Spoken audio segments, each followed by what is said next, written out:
दोस्तों, धरती के टिके रहने को लेकर आपके बचपन में भी कोई न कोई कहानी जरूर आई होगी।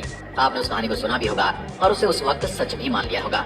ऐसी कहानी एक मैंने भी सुनी थी, जिसमें कहा गया था कि नंदी के सींग पर हमारी धरती टिकी हुई है, और जब नंदी एक सींग से दूसरे सींग पर धरती को बदल लेता है, तब उस समय धरती पर भूकंप आ जाता है। यदि आपने भी कोई ऐसी कहानी सुनी है तो हमें कमेंट में लिखकर जरूर बताइए, और कौन सी कहानी आपने सुनी थी।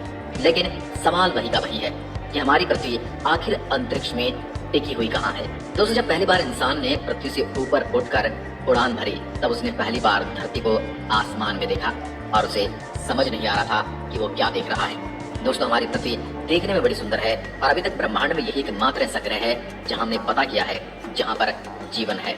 यानी हमारी पहुंच में अभी तक हमने कहीं भी जीवन के दर्शन नहीं किए हैं। लेकिन कभी दिमाग में ये सवाल हमेशा आता है और आता रहेगा कि आखिर हमारी पृथ्वी अंतरिक्ष में किस चीज पर टिकी हुई है, क्योंकि पृथ्वी के दाएं बाएं ऊपर नीचे कुछ है ही नहीं इसके ऊपर ये टिक सके।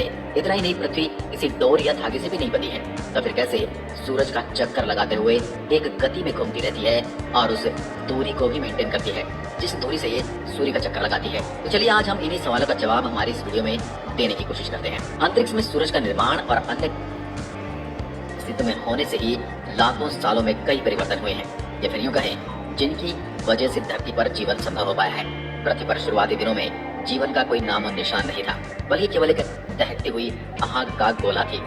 आज के समय में आप शुक्र ग्रह को देख सकते हैं, ऐसी ही धरती हुआ करती थी जहाँ का तापमान बहुत ज्यादा हुआ करता था और चारों तरफ ये आग से झुलसी हुई दिखाई दे रही थी। जो पृथ्वी आज आपको रंग बिरंगी दिखाई देती है, नीले रंग का जो गोला दिखाई देती है, यह एक आग के गोले जैसे दिखाई देती थी।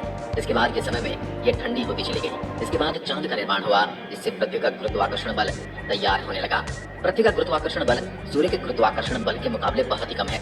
इसी की वजह से पृथ्वी लगातार सूर्य के चक्कर लगाती रहती है, क्योंकि चक्कर नहीं लगाएगी तो सूरज पृथ्वी को अपनी ओर खींच लेगा और पृथ्वी सूरज में समा जाएगी। केवल पृथ्वी नहीं, बल्कि हमारे सौरमंडल के जितने भी प्लेनेट हैं वो भी सूर्य की परिक्रमा करते हैं। सूर्य का गुरुत्वाकर्षण बल इतना मजबूत है कि कोई भी ग्रह अपना ऑर्बिट छोड़कर नहीं जा सकता है। सूरज से जितना दूर है उतनी ही दूरी पर उसकी पृथ्वी में हमारी घूमते हुए सूर्य का चक्कर लगाती है, और ना कभी इससे दूर जाती है और ना ही कभी इसके पास आती है। जब पृथ्वी सूर्य का एक चक्कर पूरा करती है, इस चक्कर में लगाया गया समय धरती पर 1 साल का होता है। लेकिन यहाँ पर एक सवाल ये भी उठता है